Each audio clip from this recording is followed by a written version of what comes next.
The Duke of Sussex, 37, who stepped back from his role in the royal family last year along with his wife Meghan Markle, 40, was branded the most famous job quitter in history aside from his great-uncle King Edward VIII.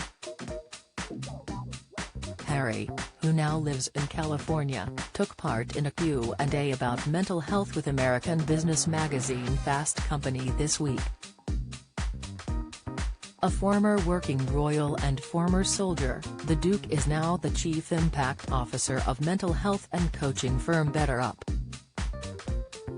During his interview, published on Monday, Harry was asked about increased burnout and job resignations during the COVID-19 pandemic. He said, "I've actually discovered recently, courtesy of a chat with BetterUp Science Board member, Adam Grant, that a lot of the job resignations you mention aren't all bad. In fact, it is a sign that with self-awareness comes the need for change. Many people around the world have been stuck in jobs that didn't bring them joy, and now they're putting their mental health and happiness first. This is something to be celebrated." Harry, who has famously opened up about his own mental health on several occasions, may have had good intentions with his remarks, but they did not go down well in some quarters. Archie Harrison protection claim dismantled as key. Harry and Meghan inconsistency exposed. Journalist and editor at the New Zealand Herald, Daniela Isler, dubbed these comments his biggest blunder yet in an opinion piece the following day. Ms. Elser claimed the comments made Harry look out of touch, pointing out that many people are not able to leave their jobs, even if they do not make them happy, because they do not have the same personal wealth as he does. She is jibed, "It is this man, a man with a startling paucity of real-life experience, who is readily offering up career wisdom, something that makes about as much sense as asking Prince Andrew for dating advice or Prince Philip, back in the day, for driving tips." She added, "What the joy of quitting brouhaha has done is strip away the veneer of his call me Harry knockabout bloke public persona and reminded the world that he is a man who up until last year lived off his father's generosity and never had to pay an electricity bill in his life." The royal writer claimed Harry received millions of dollars from his father Prince Charles until the age of about 35. After Meghan and Harry announced last year that they intended to step back from their royal roles, much speculation was made over their finances.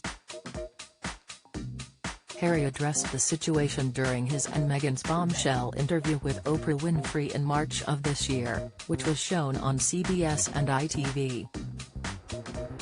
He claimed that his family had literally cut me off financially in the first quarter of 2020. Financial accounts were then released that showed that Charles continued to fund Meghan and Harry into the summer of last year. At the time, Harry faced claims that his allegation about being financially cut off did not match the financial records. Superb. Kate and William stun fans in wake of Harry's political plea. Latest Paul O'Grady's strange royal encounter with Camilla, dressed as child catcher, inside Prince William's terrible moment in relationship with Kate Middleton, complete plot analysis. A spokesperson for Prince Charles and his wife Camilla's Clarence House addressed the apparent discrepancy between the two timelines. They said, "I wouldn't acknowledge that they are dramatically different. All I can tell you are the facts."